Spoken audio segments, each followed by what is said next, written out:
공기 중에 빨간 먼지가루가 떠다녔고 커다란 기계와 철광석을 슈피어리어호의 운송선으로 실어 나르도록 특별히 고안된 기차가 있었다. 킹케이드는 히빙을 둘러보면서 오후 한나절을 보냈다. 보브 딜런이 출생한 곳이었지만 그의 마음에는 별로 들지 않았다. 보브 딜런의 노래 가운데 그가 정말로 좋아하는 곡은 북부지방에서 온 소녀 딱 한 곡이었다. 그는 그 노래를 연주하면서 노래할 수 있었다.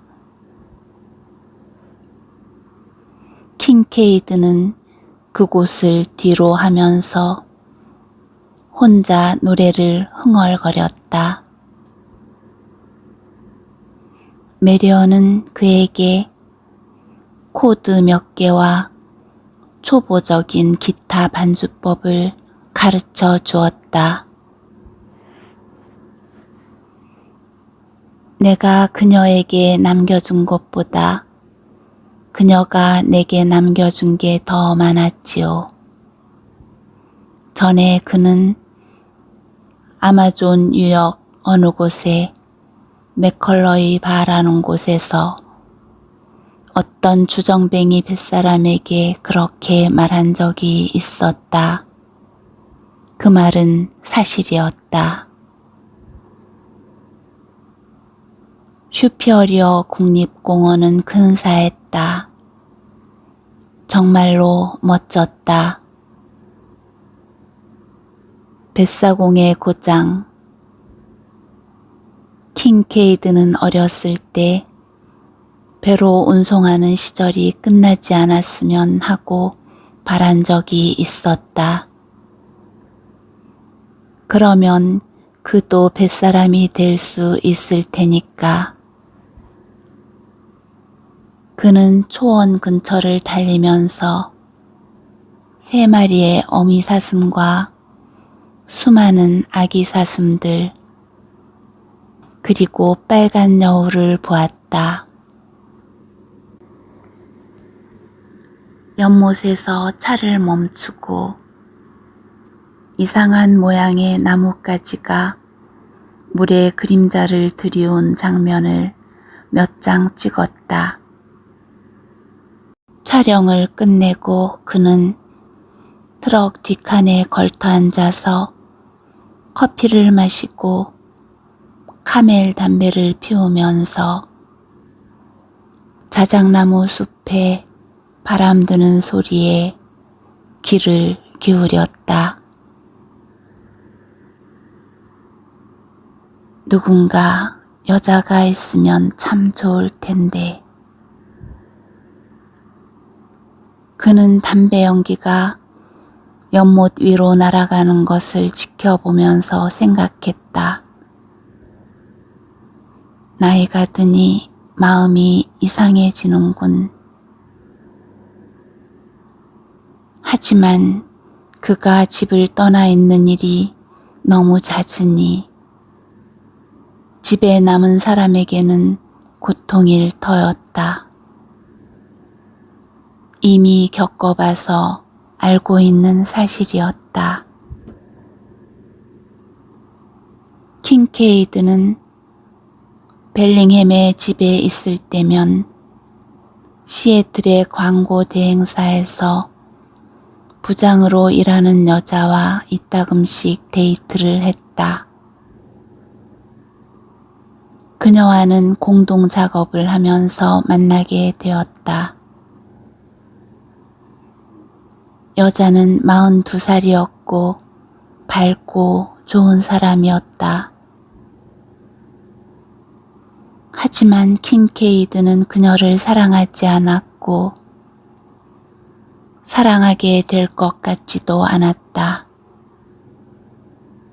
그래도 때때로 두 사람 다 약간 외로울 때면 저녁 시간을 함께 보내곤 했다. 영화관에 가고 맥주를 홀짝이고 상당히 근사한 사랑의 행위를 나누었다. 그녀는 여러 가지 경험을 많이 한 여자였다. 2번 결혼한 경험이 있었고, 대학에 다니면서는 몇 군데 바에서 웨이트리스로 일했었다. 정사를 나눈 후 함께 누워있을 때면 그녀는 어김없이 이렇게 속삭이곤 했다. 당신 최고예요, 로버트. 누구와도 비교할 수 없어요.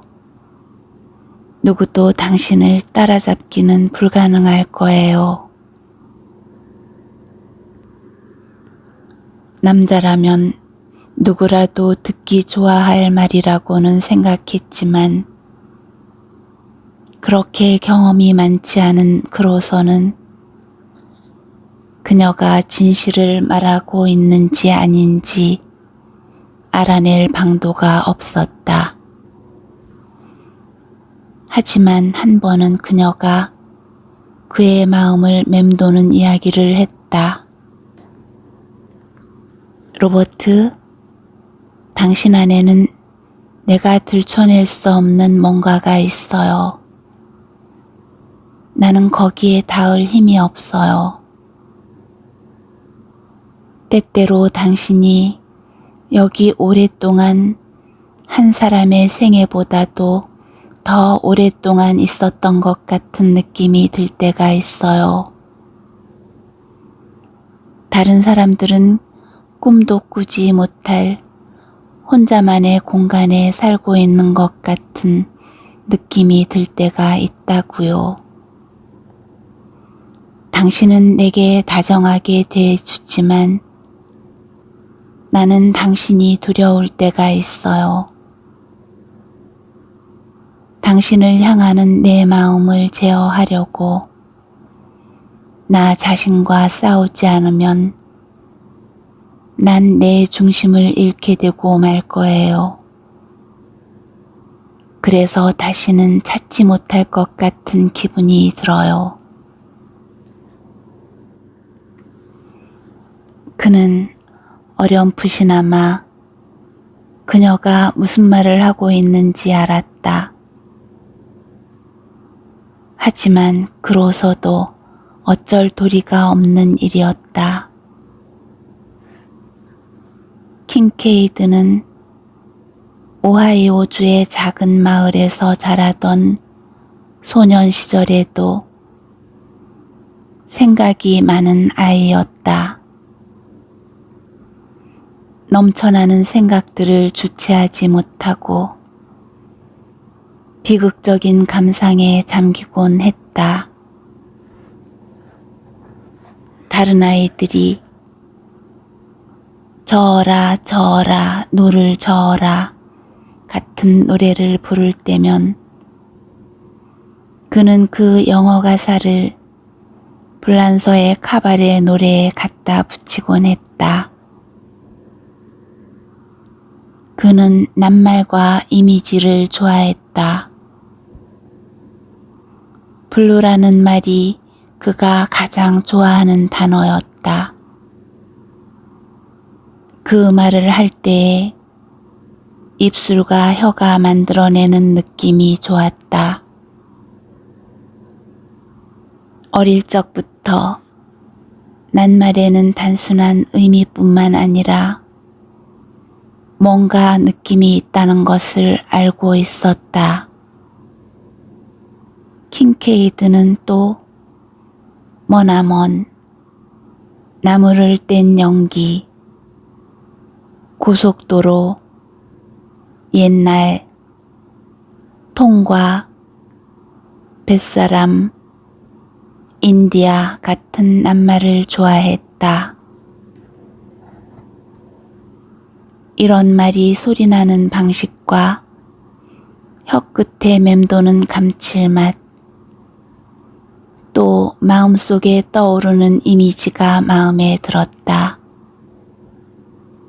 그는 좋아하는 낱말을 적은 목록을 벽에 붙여 놓았다. 그리고 또 낱말들을 조합해 구절을 만든 다음 벽에 붙여놓곤 했다. 자신이 좋아하는 이름을 적은 목록도 있었다. 소말리 해류, 빅해쳇 산맥, 말라카 해협, 그리고 다른 이름도 길게 씌어 있었다. 그의 어머니조차도 그가 뭔가 남다르다는 것을 눈치챘다.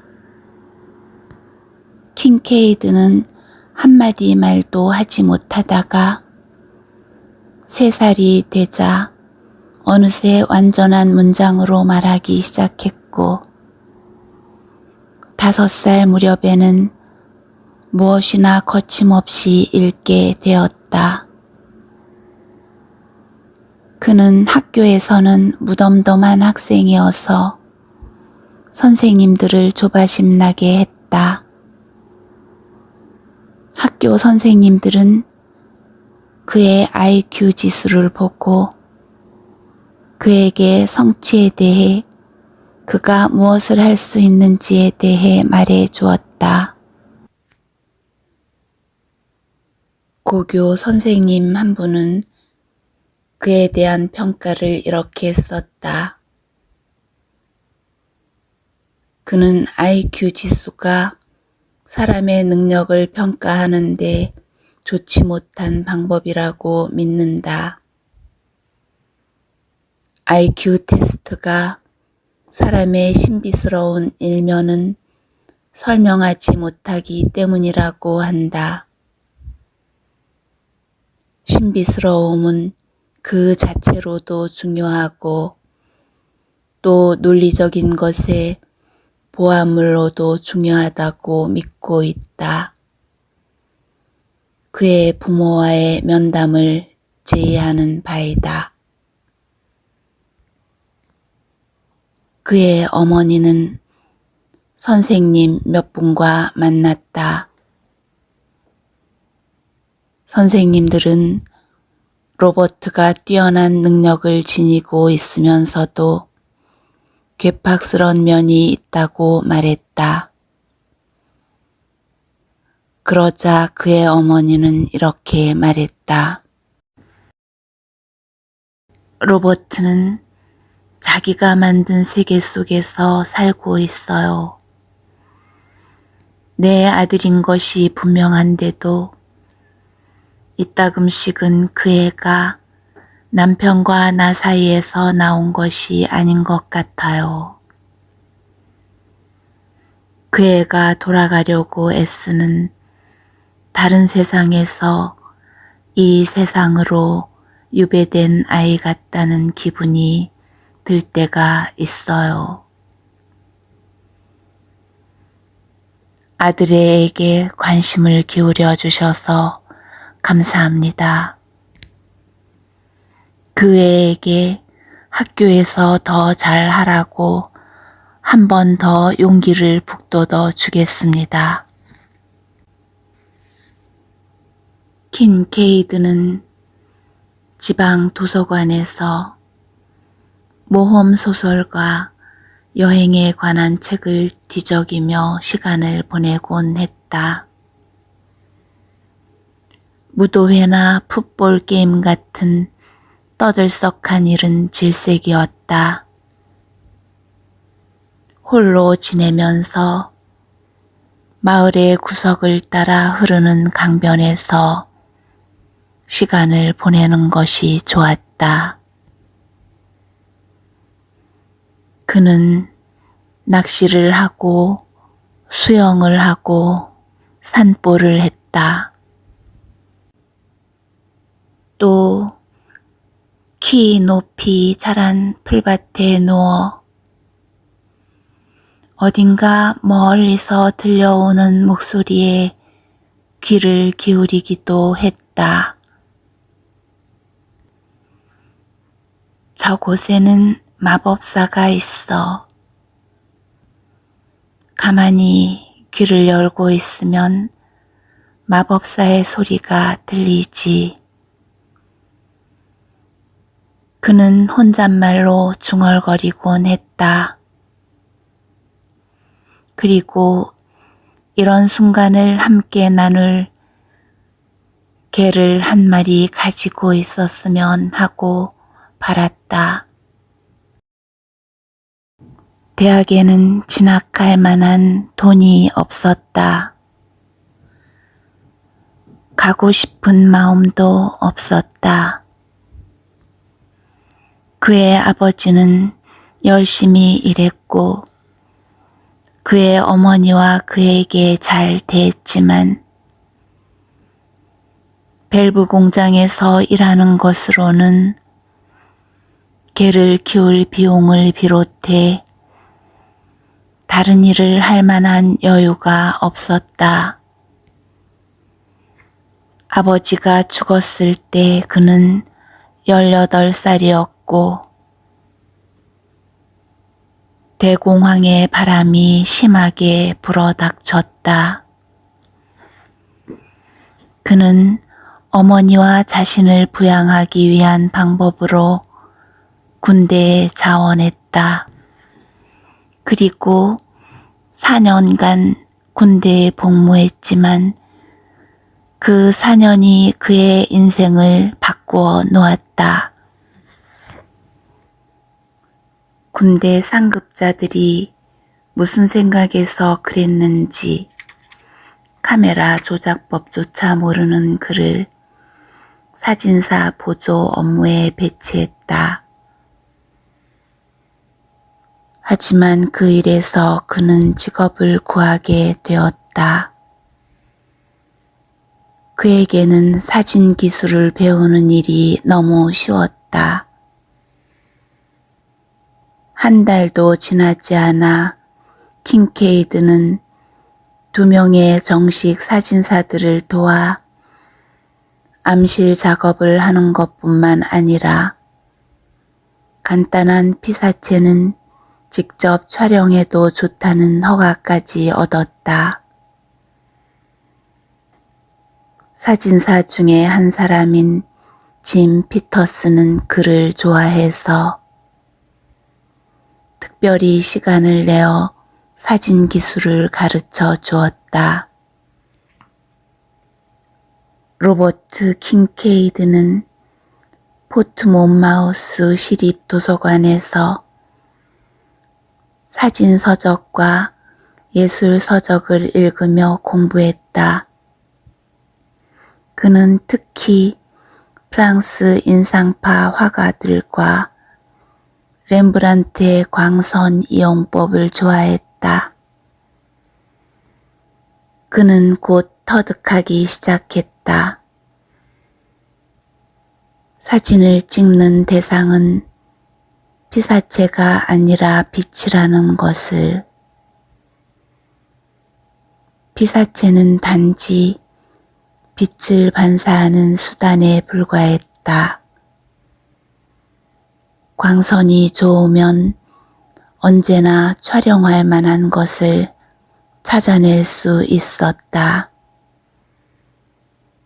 그때 35mm 카메라가 쏟아져 나오기 시작했고 그는 그 지방 상점에서 중고 라이카 카메라 한 대를 샀다. 킹케이드는 그걸 가지고 뉴저지주의 케이프 메이로 가서 일주일 휴가 내내 해안을 따라 사는 인생들을 촬영했다. 또 메인주까지 버스를 타고 가서 히치하이킹으로 해안을 거슬러 올라갔다가 우편선을 타고 스토닝턴에서 오호트 섬까지 간 후 여객선 편으로 펀디만에서 노바 스코티아까지 간 일도 있었다. 그는 촬영을 위해 다시 가보고 싶은 지역을 메모하기 시작했다. 그가 22살의 나이로 군대에서 제대했을 때는 상당히 괜찮은 사진사가 되어 있었고, 그래서 뉴욕에서 유명 패션 사진작가를 돕는 일자리를 얻었다.